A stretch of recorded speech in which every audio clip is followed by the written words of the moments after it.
Hey folks, our travels have brought us to Brevard and North Carolina, which is in the county of Transylvania.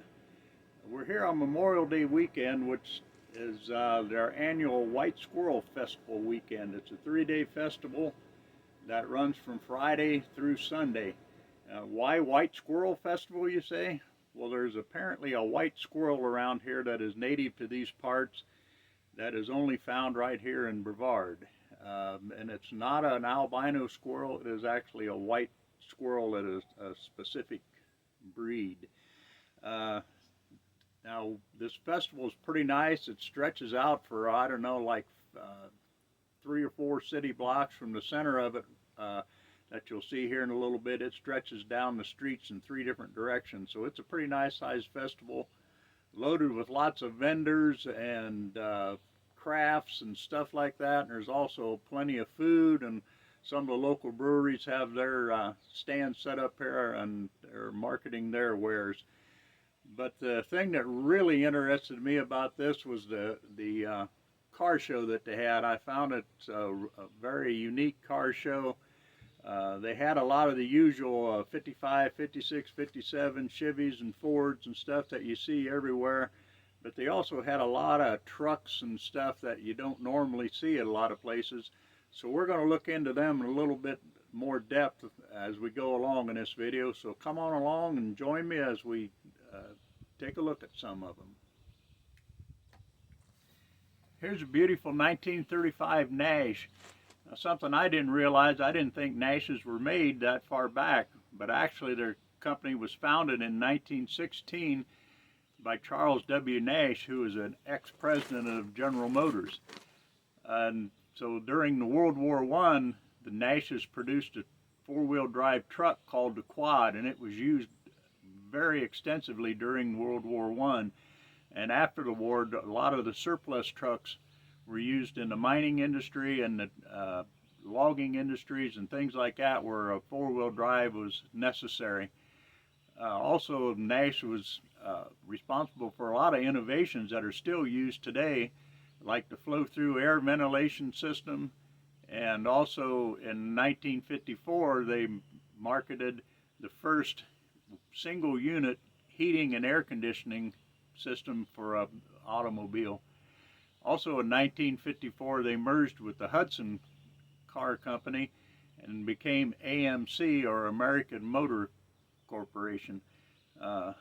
Later on, AMC was bought out by Chrysler, so that's where the lineage is there if you're looking to trace the cars back to where they come from. And like I say, this is a beautiful car here. I was really impressed with this one. This early 60 Volvo is kind of unique. You don't see too many of them in the United States. I didn't get the exact year of it, but I know it was somewhere around the early 60s when this one was made, and it's pretty rough yet. The guys just now started to refurbish it and bring it back to life.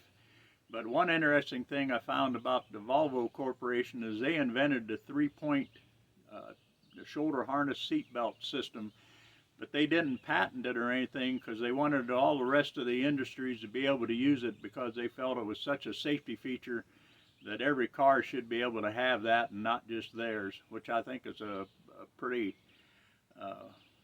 nice thing for them to do. I mean, they could have saved that themselves and would have caused a lot of injuries over the years and stuff. They estimate that that seatbelt system has saved over 1 million lives by now.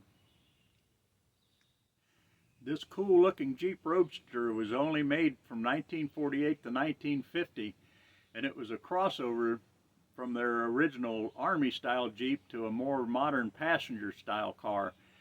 It didn't catch on back then in the market, but apparently they stuck with it, because you see Jeep SUVs all over the road now, and including in our fleet that we drive. But I tell you what, I'd trade my Jeep for this one in a heartbeat, although I don't know if my better half would go along with that deal. But like I say, this is surely a sharp looking car here.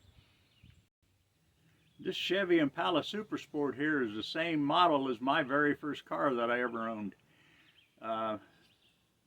Except for that's the same paint scheme, but this one's got a little bit bigger engine and a lot nicer wheels on it.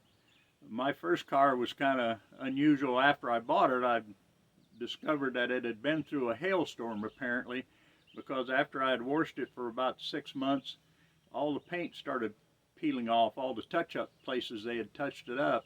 So there was quarter-size rusty spots all over both sides of the car, and it looked like somebody had shot it with a shotgun. But anyway, that was my first car, and there's a lot of fond memories in that car. It's the car I had when I first dated my wife, and like I say, that's probably the best memory I have of it. And anyway, that was my first car. So what was your first car that you had? And let me know below. And did you pay for it yourself, or did somebody else pay for it with you?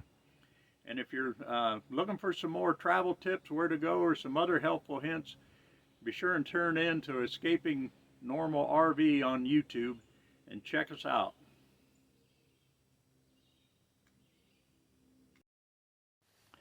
I had a lot more pictures, so I decided I'd put them on the end of the video here.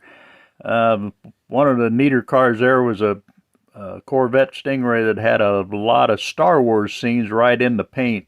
It's a pretty unusual car. Hope you enjoy it.